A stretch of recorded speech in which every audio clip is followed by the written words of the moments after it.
Hi, I'm Guru, co founder and lead research scientist at Yurts AI, with a background in computational neuroscience from Caltech.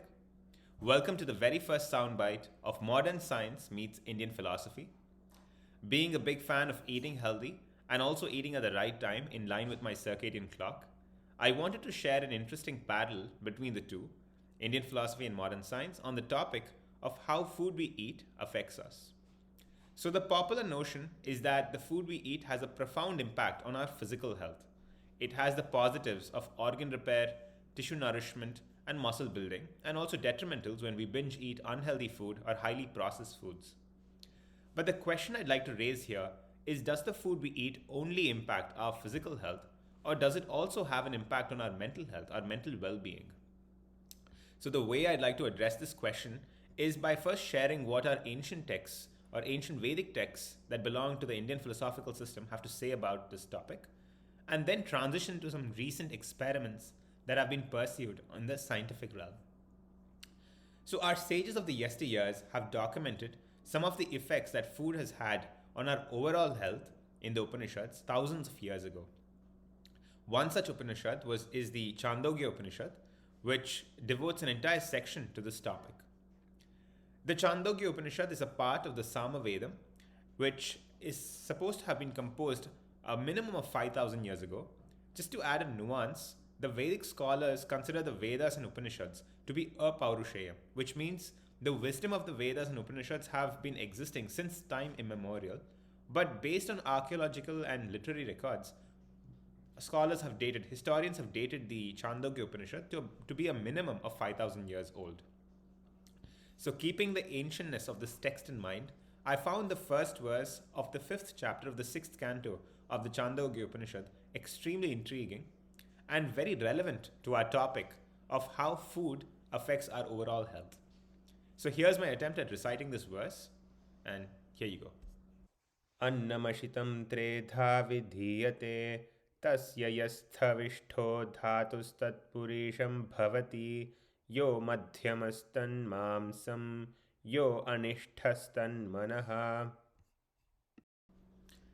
The Sanskrit verse that I recited describes that the food we consume gets split into three parts.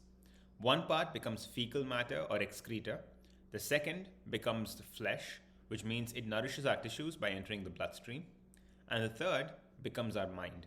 So when we say it becomes the mind, we can understand it as it influences the mind. That is, the food we eat affects our cognitive abilities, emotional state, as well as memory. So our Upanishads 5,000 years ago make this bold prediction that the food we eat not only affects our physical health, but also our mental health. And the Upanishads are not the only text from the Indian philosophical system that talks about food affecting our mind, but the quintessential text on everything yoga, the Bhagavad Gita, again composed around 5,000 years ago, has many verses that highlight the connection of food to our mental capacities. For instance, one of the commentaries on the Bhagavad Gita details this link from food to memory in the following statement. Ahara shuddhau sattva shuddhihi, sattva shuddhau dhruva smritihi, smriti lambe sarva grantinam vipramokshaha. So the meaning of this verse is, by the consumption of clean and healthy and sanctified food, one's very existence becomes purified. By the purification of one's existence, the finer memory tissues become sanctified. And when one's memory is sanctified, one can think clearly and contemplate on the path of self-realization. So these are one of the first pieces of evidence in our recorded history of humanity that the food we consume has an effect not only on our physical health, but also on our mental well-being. So the fact that the food we consume affects our mental health was initially very controversial in the scientific circle, but of late, especially with the emergence of a subfield called nutritional psychiatrics, this has become more or less an accepted fact in today's scientific circle. And the widely accepted mechanism for how food affects our mental health is that the food we consume gradually changes our gut microbiome, which results in the production of a certain set of compounds, some of them being neurotransmitters, which climb up to the brain, cross the blood-brain barrier, and affect our brain chemistry. So let me unpack that a little bit. So the gut is a region that starts from the mouth and ends in the anus and goes via the stomach, the small intestine, and the large intestine, and it's lined with a plethora of microbes like bacteria, protozoa, fungi that are essential for our normal functioning. Initially, the microbes in the gut were considered to be important only for digestive health, but of late we know that gut microbes are actually very important for producing neurotransmitters that ultimately change. They climb up to the brain, they pass the blood-brain barrier, and they affect neuronal firing and ultimately change neuronal connectivity, which which kind of results in changes in our mental state. I mean, a fun fact is that 90% of the serotonin that's produced in our body is produced outside the brain, and a good amount of it is actually produced in our gut region. So, there are also a lot of good research papers in this area addressing different aspects of how our gut microbiome affects our mental health. So, the paper that I've chosen for a deeper dive is written by Marcus Boehme et al., published in Nature Aging in August 2021. The paper is very fascinating as they've designed a battery of experiments to assess the causal role of the gut microbiome on different cognitive capabilities, and the experiments that I'll describe all have been performed in mice. So, to give you some context, mice, like humans, grow older and tend to have impaired memory. And one of the reasons behind having an impaired memory is that the region of the brain that's responsible for memory, that is the hippocampus, ends up degenerating as one ages. So now here the authors make a bold hypothesis. That is, they state that the hippocampal degeneration, that is the reduction of function of the hippocampus, can be slowed down or even reversed if the gut microbiome were populated with the right kind of microbes. Which kind of boils down to saying, if we eat the right food, if we make sure that our gut microbiome is populated with the right kind of microbes, one can potentially prevent or even reverse neurodegeneration, keeping our mental health and memory intact. I find that pretty mind-blowing. No pun intended. So the way they test this is pretty interesting. The authors divide the pack of mice into 3 different groups.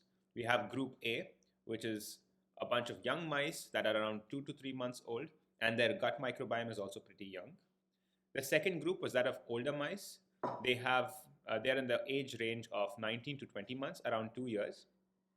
So mice have a typical lifespan of 1 to 3 years. So these are on the older spectrum.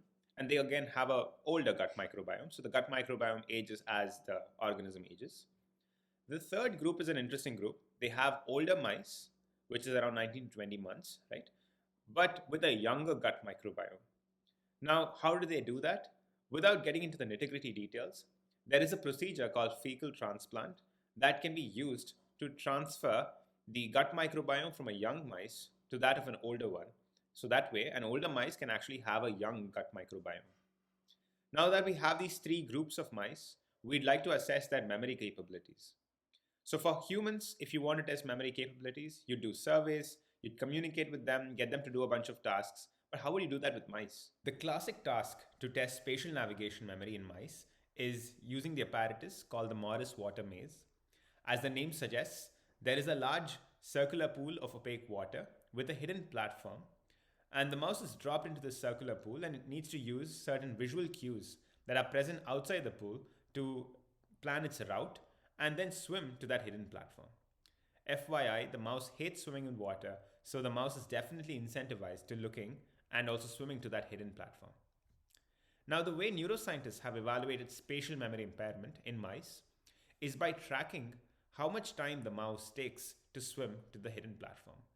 For younger mice, the time spent in the pool swimming is much lesser than older mice.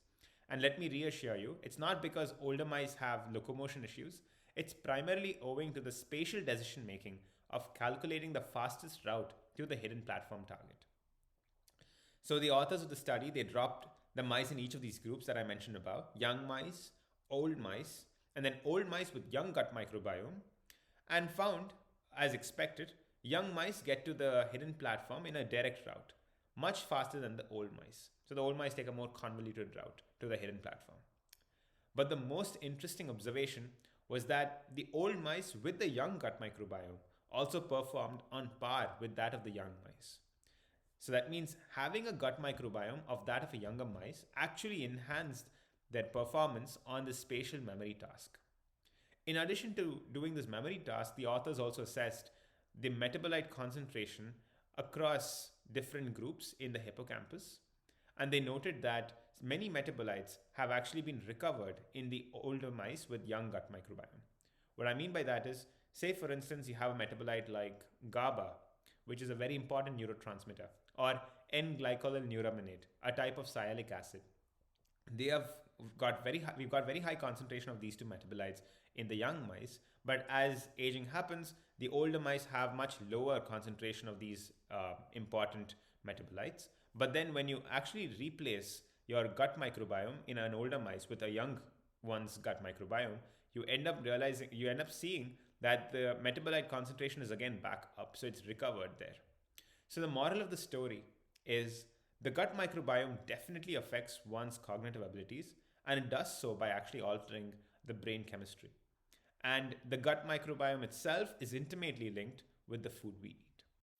So let me quickly summarize what I've spoken about today.